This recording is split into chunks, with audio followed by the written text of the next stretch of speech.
अस्सलाम वालेकुम, hope you are all doing fine. हमारा ये आज पहला टॉपिक है जो कि एंटीपायरेटिक एंड एनाल्जेसिक आंसर्स से हम शुरू करेंगे। ठीक है, इसका आंसर्स जो हैं वो होते हैं क्या, सबसे पहले वो होते हैं non steroidal anti inflammatory drugs होते हैं। जैसा कि नाम का से ही आपको पता चल रहा है कि ये एंटी इन्फ्लेमेटरी होते हैं, इन्फ्लेमेशन को ये रिड्यूस करते हैं। उसके अलावा इसके दो और इफ़ेक्ट भी होते हैं कि ये एक एंटीपायरेटिक होते हैं और एक एनाल्जेसिक होते हैं। एंटीपायरेटिक वो रेमेडियल एजेंट्स होते हैं जो कि टेम्परेचर को लोअर करते हैं, हाइपोथैलेमस में एक्ट करते हैं, और उसके बाद जो हमारा एलिवेटेड टेम्परेचर होता है उसको लोअर डाउन करते हैं। और second one is analgesic. Analgesic जो होते हैं वो हमारे पेन किलर्स सारे होते हैं। ये इसका एनसेट्स का दूसरे दो इफ़ेक्ट होते हैं। इसकी क्लासिफिकेशन में एक सैलिसाइक्लिक एसिड डेरिवेटिव्स हैं, पैरामाइनोफिनॉल डेरिवेटिव्स हैं, पैराजोलिडाइन डायोन डेरिवेटिव्स हैं, एंथ्रानिलिक एसिड डेरिवेटिव्स हैं, and last one is aryl alkanoic acid derivatives होती हैं। एनसेट्स का हम जनरल सा मैकेनिज़्म देख लेते हैं कि ये कैसे एक्ट करते हैं। इसका सबसे पहले जो हमारी मेम्ब्रेन होती है ना, सेल मेम्ब्रेन, ठीक है, फॉस्फोलिपिड मेम्ब्रेन होती है, वो क्या वो बनाती है एराकिडोनिक एसिड बनाती है, और एराकिडोनिक एसिड जो है वो आगे प्रोड्यूस करता है प्रोस्टाग्लैंडिन्स को। प्रोस्टाग्लैंडिन का क्या काम होता है कि ये जो है वो इन्फ्लेमेशन को कोज करती है, और ये जो कन्वर्जन होती है ना एराकिडोनिक एसिड की प्रोस्टाग्लैंडिन्स आगे बनाने की, इसको हेल्प आउट करता है हमारा COX-1 एंड COX-2। एनसेट्स जो है वो इसको इनहिबिट करता है, COX-1 और COX-2 को। इसको जब इनहिबिट करता है तो जब ना प्रोस्टाग्लैंडिन्स नहीं बनेंगे तो आगे इन्फ्लेमेशन भी कोज नहीं होगी। अच्छा, हर एक जो हमारे पास क्लासिफिकेशन है उसकी स्ट्रक्चर एक्टिविटी रिलेशनशिप है जो कि सबके डिफरेंट होते हैं। तो वो हम इसके सैलिसाइक्लिक एसिड डेरिवेटिव की डिस्कस कर लेते हैं कि वो क्या चीज़ होती हैं। सबसे फर्स्ट पे ये आपके पास सैलिसाइक्लिक एसिड का एक स्ट्रक्चर है जिसके ऊपर ये कार्बोक्सिलिक ग्रुप लगा हुआ है और ये फिनोलिक ग्रुप लगा हुआ है, OH हाइड्रोक्सिल ग्रुप लगा हुआ है। कि अगर इसके अंदर हम कार्बोक्सिलिक और फिनोलिक ग्रुप की सब्सटीट्यूशन कर देते हैं कि वो ऑर्थो से मेटा पे आ जाते हैं या पैरा पोजीशन पे आ जाते हैं, इनकी सब्सटीट्यूशन कर देते हैं, तो उसका इफ़ेक्ट ये होता है कि इनकी पोटेंसी और टॉक्सिसिटी दोनों ही रिड्यूस हो जाती है।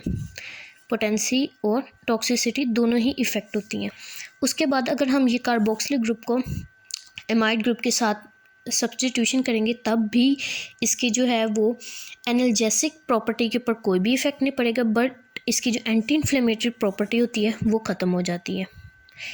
नेक्स्ट आप देखिए कि एक कार्बोक्सिल ग्रुप है और एक आपके पास ये फिनोलिक ग्रुप है। फिनोलिक ग्रुप की अगर ये OH ग्रुप को अगर हम ऑर्थो से मेटा पे या पैरा पे अगर हम इसको ट्रांसफ़र कर देते हैं तो इसकी जो कार्बोक्सिल की जो एक्टिविटी होती है ना वो ख़त्म हो जाती है अपनी।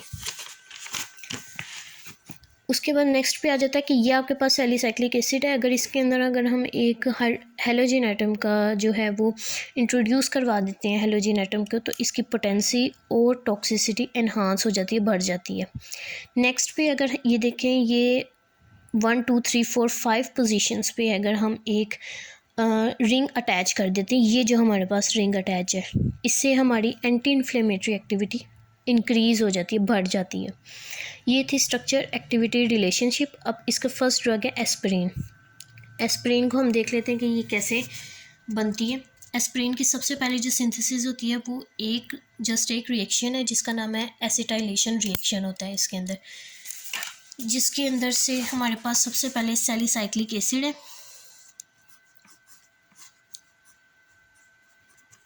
ये हमारे पास कार्बोक्सिल ग्रुप, ये OH ग्रुप है, ये हमारे पास सैलिसाइक्लिक ग्रुप है। इसकी एसिटाइलेशन होती है, एसिटाइल में एसिड एनहाइड्राइड लगता है, ये आपके पास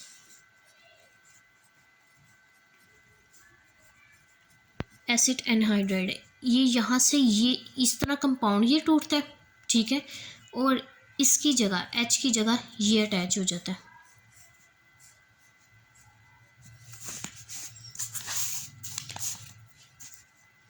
ये आपके पास ऑल्टरनेट बॉन्ड आ जाते हैं, COOH ऐसे ही आ जाता है, O लगेगा, O के बाद COCH3 3, ये आपके पास आ जाता है एस्प्रीन। और यहाँ से एक H निकला, COOCH3, ठीक है, COOHCH3, ये वाला और ये वाला आपके पास निकल गया। ये आपके पास एसिटाइलेशन होती है एस्प्रीन की, और आपके पास एसाइलिसाइक्लिक एसिड की एसिटाइलेशन होती है, और आपके पास एस्प्रीन प्रोड्यूस हो जाता है। नेक्स्ट अगर देखें तो एस्पिरिन की भी स्ट्रक्चर एक्टिविटी रिलेशनशिप होते हैं। वैसे तो जो हमारा एक कंपाउंड का होता है सैलिसाइक्लिक एसिड का, वो ही आगे ड्रग्स के लिए यूज़ होता है, लेकिन अगर हम इसको भी स्पेसिफाई करके देख लेते हैं कि ये आपके पास एस्पिरिन है, अगर इसकी जो है कार्बोक्सिल ग्रुप की, ये वाली कार्बोक्सिल ग्रुप की रिप्लेसमेंट हो जाती है तो उससे हमारे पास जो इसका एक्टिविटी है वो डिक्रीज़ हो जाती है, ठीक है।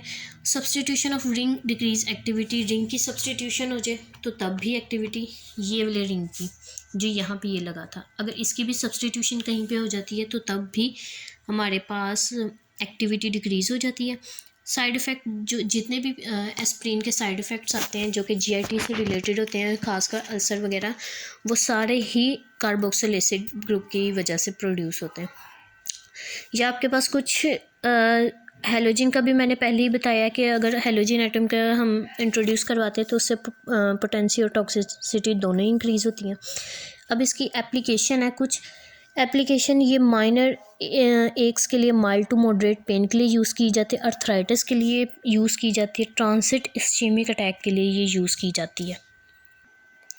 सेकंड, अब हमारे पास जो आता है इसी एक क्लास का, सैलिसाइक्लिक एसिड क्लास का जो सेकंड वाला है वो साल्सालेट है हमारे पास मेंबर। फर्स्ट आपके पास एस्पिरिन था और सेकंड है साल्सालेट।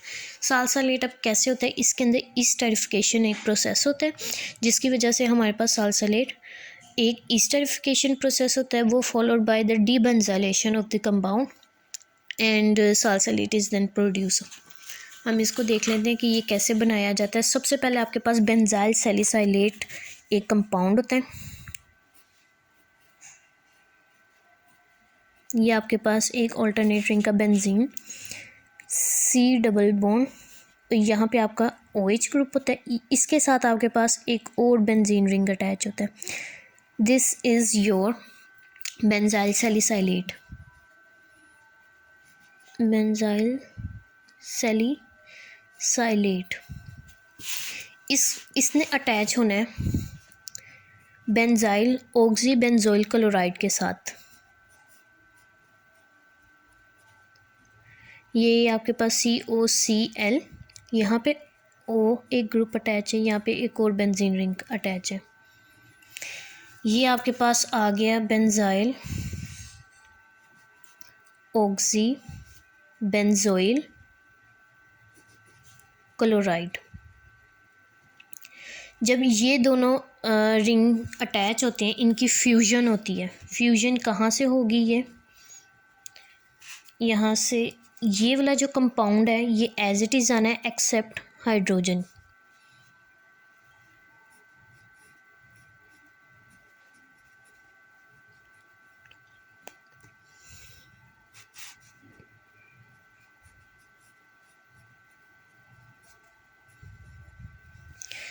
ये देखिए, ये वाला पूरा का पूरा benzyl salicylate as it is compound आना है एक्सेप्ट हाइड्रोजन, और यहाँ से क्लोराइड निकलना है, यहाँ से क्लोराइड निकल गया, यहाँ से आपके पास हाइड्रोजन निकल गया।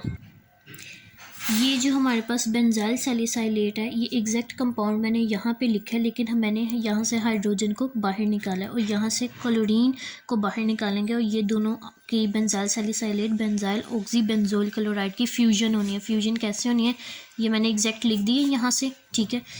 O के आगे ये वाला O लगना है, ठीक है, ये डबल बॉन्ड O मैंने यहाँ पे लगा दिया, ठीक होगी। ये कार्बन आइटम आपके पास यहाँ पे कार्बन है। इसके बाद आपके पास ये बेंजाइल ग्रुप आ रहा है, ये मैंने यहाँ पे बेंजाइल एक रिंग लगा दिया। उसके बाद आपके पास अगेन ऑक्सीजन आ रही है, ये मैंने ऑक्सीजन ऐड कर दी, ये वाली, देन अगेन रिंग है आपके पास और ये मैंने रिंग अटैच कर दिया, ठीक हो गया। मैंने यहाँ से क्लोरीन का एटम बाहर किया और हाइड्रोजन बाहर करके इन दोनों की फ्यूजन इस तरह की कि ये आपके पास सारा कंपाउंड यहाँ तक एज इट इज़ लिख दिया। उसके बाद ये ऑक्सीजन आपके पास ये ऑक्सीजन आपके पास ये है। देन अगेन कार्बन एटम ये है आपके पास, कार्बन के साथ डबल बॉन्ड अटैच है। बेंजीन रिंग जो कि ये अटैच हो गया, इसके साथ ऑक्सीजन एंड बेंजीन रिंग ये अटैच होगी। ये आपके पास एक इंटरमीडिएट प्रोडक्ट आ जाता है, इसकी होगी स्टेरिफिकेशन। नेक्स्ट जो स्टेप होता है उसके अंदर हमने क्या करना होता है, डीबेंजाइलेशन करनी होती है विद हाइड्रोजेनेलिसिस। डीबेंजाइलेशन कैसे करते हैं, मैं इस कंपाउंड को अगेन इधर लिख रही हूँ। इधर मैं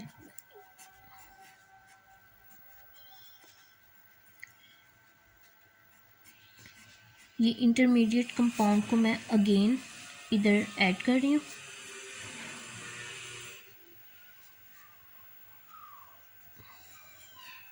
डीबेंजाइलेशन किधर होगी, डीबेंजाइलेशन का मतलब होता है कि जो हमारे पास बेंजाइल ग्रुप है ना वो निकलेगा।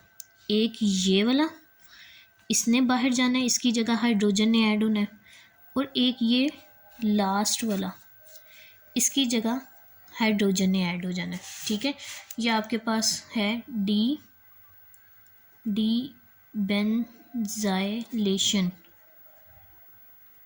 ठीक है, ये आपके पास डीबेंजाइलेशन है। सारा कंपाउंड वैसे ही रहेगा। ये आपके पास एक बेंजीन रिंग, ये एक बेंजीन रिंग है, इसके साथ C double bond as it is था, और इस बेंजीन की जगह एच अटैच हो जाएगा आपके पास। ये आपके पास कार्बोक्सिल, आपके पास ये आ गया कार्बोक्सिलिक एसिड आ गया। नेक्स्ट ओ सेम। ठीक है, ओ सेम, यहाँ पे मैंने आपको कहा था सी के साथ डबल बॉन्ड ओ है। ठीक हो गया, यहाँ पे मैं सी ओ लगा देती हूँ।